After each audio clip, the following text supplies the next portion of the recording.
जय श्री राम। भगवान राम ने शिव धनुष क्यों तोड़ा? अगर वो नहीं तोड़ते तो क्या होता? मिथिला नरेश के यहाँ से विदा हो जाने पर श्री विश्वामित्र राम और लक्ष्मण को लेकर यज्ञ मंडप में गई। यज्ञ मंडप को अत्यंत सुरुचि के साथ सजाया गया था। उस भव्य मंडप को देखकर लगता था मानो यह देवराज इंद्र का दरबार हो। देश देशांतर के राजा महाराजाओं के बैठने की अति सुंदर व्यवस्था की गई हुई थी। मंडप के ऊपर बहुमूल्य रत्नों से बने झालर युक्त आकर्षण वस्त्रों का वितान तना हुआ था। वितान के चारों ओर फहराते हुए पताके मिथिलापति की कीर्ति को प्रदर्शित कर रहे थे। बीच बीच में रत्न जड़ित स्तंभ बनाए गए थे। वेद पाठी ब्राह्मण एवं तपस्वी शांति पाठ कर रहे थे। देदीप्यमान वस्त्राभूषण को धारण किए राजकुमार अपने अपने आसनों पर विराजमान थे। ऐसे लग रहा था मानो सैकड़ों इंद्र अपने वैभव और सौंदर्य का प्रदर्शन करने के लिए महाराज जनक की यज्ञ भूमि में एकत्रित हुए हो। इस सौंदर्य का अवलोकन करने के लिए जनकपुर की लावण्यमयी रमणियां अपने घरों के झरोकों से झांक रही थी। गर्जन तर्जन करते हुए पिनाक को इस मनोमुग्धकारी वातावरण में यज्ञ भूमि में लाया गया। सभी की उत्सुक दृष्टि उसी ओर घूम गई। सशस्त्रों व्यक्ति उस धनुष को एक विशाल गाड़ी में धीरे धीरे खींच रहे थे। उस विशाल काय वृक्ष के समान धनुष को देखकर बड़े बड़े बलवानों का शौर्य टूटने लगा और पसीना आने लगा। पिनाक को यथास्थान पर स्थापित कर दिया गया। राजा जनक के श्रेष्ठ पुत्र सीता एवं उनकी सहेलियों को साथ लेकर धनुष के पास आए और बोले, ये संपूर्ण संसार के राजाओं और राजकुमारों महाराज जनक की ने प्रतिज्ञा की है कि जो कोई भी महादेव जी के इस पिनाक नामक धनुष की प्रत्यर्चना को चढ़ाएगा उसके साथ मिथिलापति महाराज जनक अपनी राजकुमारी सीता का विवाह कर देंगे। राजा जनक की इस प्रतिज्ञा को सुनकर राजा और राजकुमार बारी बारी से उस धनुष पर कोशिश कर चढ़ाने के लिए आए, किंतु भरपूर प्रयास करने के बाद पर भी उस पर प्रत्यर्चना चढ़ाना तो दूर उसे हिला भी नहीं सके। अंत में वे लज्जित हो गए, सिर झुकाकर तथा सिरहीन होकर इस प्रकार अपने अपने आसनों पर लौट गए जैसे कि नागराज अपनी मणि गवा कर लौट आते हैं। इस प्रकार एक एक करके सब राजाओं और राजकुमारों को विफल मनोरथ होकर लौटता देखकर महाराज जनक को बहुत दुख हुआ।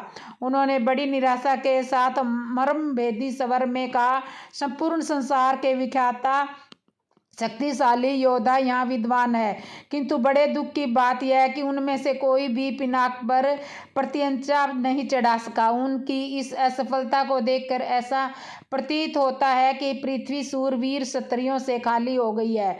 यदि मुझे पहले से ज्ञात होता कि अब इस संसार में वास्तव में कोई क्षत्रिय योद्धा नहीं रहा है तो मैं न तो धनुष यज्ञ का अनुष्ठान करता और न ऐसी प्रतिज्ञा करता। लगता है कि मेरी पुत्री सीता आयु प्रयातन कुंवारी रहेगी। परमात्मा ने उनके भाग्य में विवाह लिखा ही नहीं है।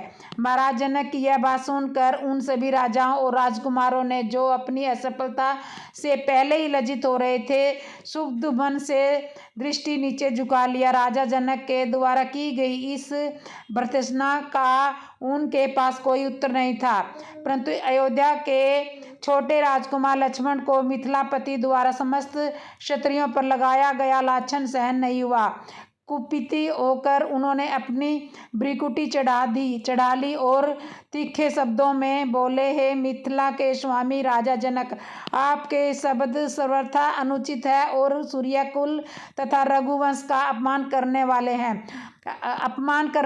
आश्चर्य यह है कि आपने ऐसे अपमानजनक शब्द कहने का आसास कैसे किया। जहाँ प्रतापी सूर्यकुल का साधारण व्यक्ति विद्वान हो वहाँ भी कोई इस प्रकार तिरस्कार भरे शब्द कहने से पूर्व अनेक बार उस पर विचार करता है। फिर यहाँ तो सूर्यकुल के मणि श्री रामचंद्र साक्षात विराजमान है। आप शिव के इस पुराने पिनाक की इतनी गरिमा सिद्ध करना चाहते हैं। मैं बिना किसी अपमान के कह सकता हूँ कि इस पुराने धनुष की तो बात ही क्या, यदि मैं चाहूँ तो अपनी भुजाओं के बल से इस धनुष के स्वामी महादेव सहित संपूर्ण सुमेरु पर्वत को हिलाकर रख दूं, इस विशाल पृथ्वी को अभी इसी समय रसातल में पहुंचा दूं।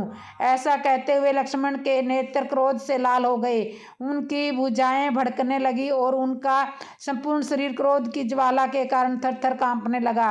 लक्ष्मण को अत्यंत क्रोध एवं आवेश में देखकर राम ने संकेत से उन्हें अपने स्थान पर बैठ जाने का निर्देश दिया और गुरु विश्वामित्र की ओर देखने लगे, मानो पूछ रहे हो कि वर्तमान परिस्थितियों में मुझे क्या करना चाहिए।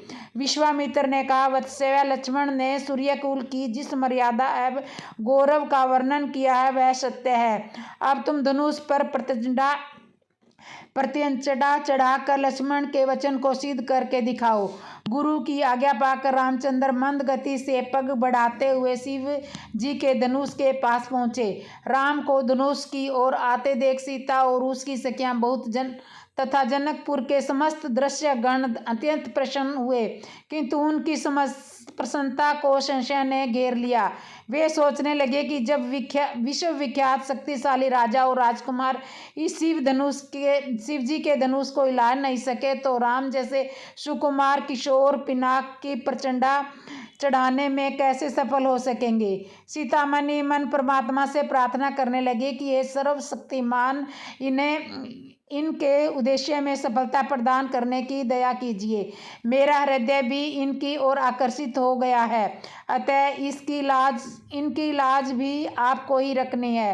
हे प्रभु, आप अपनी अद्भुत शक्ति से इस धनुष को इतना हल्का कर दीजिए कि यह सफलता से उनके द्वारा उठाया जा सके। धनुष के पास पहुंचकर राम ने धनुष को बीच से पकड़कर सरलता के साथ उठा लिया और खेल ही खेल में उस पर प्रत्यंचड़ा चढ़ा दी।